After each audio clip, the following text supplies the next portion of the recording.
Praise God! Welcome to Amy craft. இன்னைக்கு நம்ம பார்க்க போகிறது இன்ஸ்டன்ட் மேங்கோ பிக்கிள். வாங்க எப்படி செய்கிறதுன்னு பார்க்கலாம். ஃபஸ்ட்டு மேங்கோவை இது மாதிரி பொடிசாக கட் பண்ணி ஒரு பேப்பரில் ட்ரை பண்ணிக்கலாம்.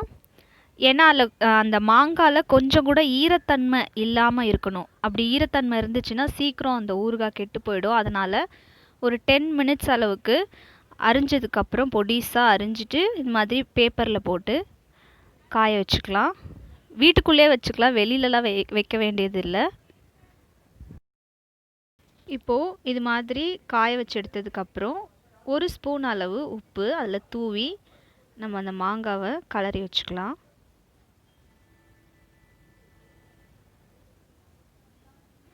ஒரு கனமான பாத்திரத்தில் 1 கை அளவு வெந்தயம், இது நம்ம நல்லா வறுத்து எடுத்துக்கலாம். எண்ணெய் விட வேணாம், ட்ரையாகவே நம்ம வறுத்து எடுத்துக்க போகிறோம். ஒரு பொன்னிறமாக ஆனதுக்கப்புறம் இதை மிக்சியில் போட்டு நம்ம பவுடர் பண்ணி எடுத்துக்கலாம்.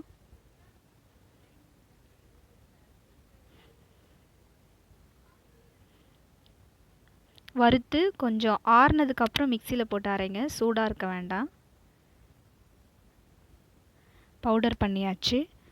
1 ஸ்பூன் பெருங்காயத்தூள், 2 ஸ்பூன் வெந்தயத்தூள், 3 ஸ்பூன் மிளகாய்த்தூள், பியூர் சில்லி பவுடர் எடுத்திருக்கேன்.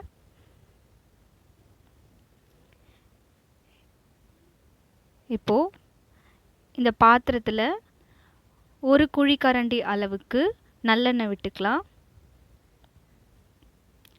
மற்ற எண்ணெயை விட நல்லெண்ணெய் விடும்பொழுது ஊறுகாய் இன்னும் ரொம்ப ருசியாகவே வரும். எண்ணெய் நல்லா சூடானதுக்கப்புறம் 2 ஸ்பூன் கடுகு நல்லா பொரிஞ்சு வரட்டும்.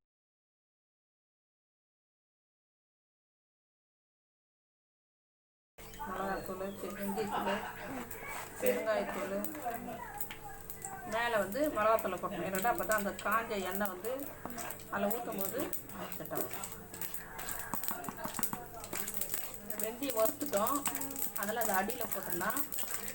அதுக்கு மேலே பெருங்காயத்தூள், அதுக்கு மேலே தான் மிளகாத்தூள் போடணும். அப்போ தான் அந்த காஞ்ச எண்ணெய் அந்த மிளகாத்தூளை ரொம்ப இருக்கும். இப்போது நல்ல கடுகும் எண்ணெயும் சூடாக இருக்குது. அதை நம்ம அப்படியே இந்த மாங்காயில் சேர்த்துக்கலாம்.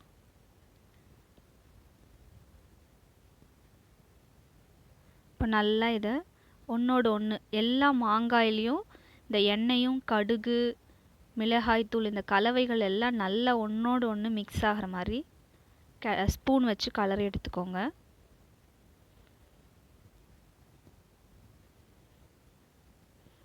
அந்த பாத்திரமும் தண்ணி இல்லாமல் பார்த்துக்கணும். தண்ணி இல்லாமல் இருக்கிற ஒரு ட்ரையான நிலமையில் இருக்கும்போது தான் ஊறுகாய் ரொம்ப நாளைக்கு வரும்.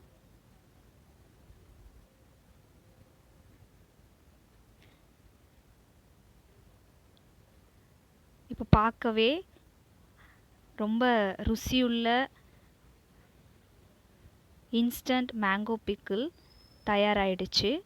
இது பிஸ்மில்லாபாத், தயிர் சாதம், சப்பாத்தி, இட்லி எல்லாத்தோடையும் நீங்கள் சாப்பிட்லாம். யம்மியான இன்ஸ்டன்ட் மேங்கோ பிக்கிள் தயார்.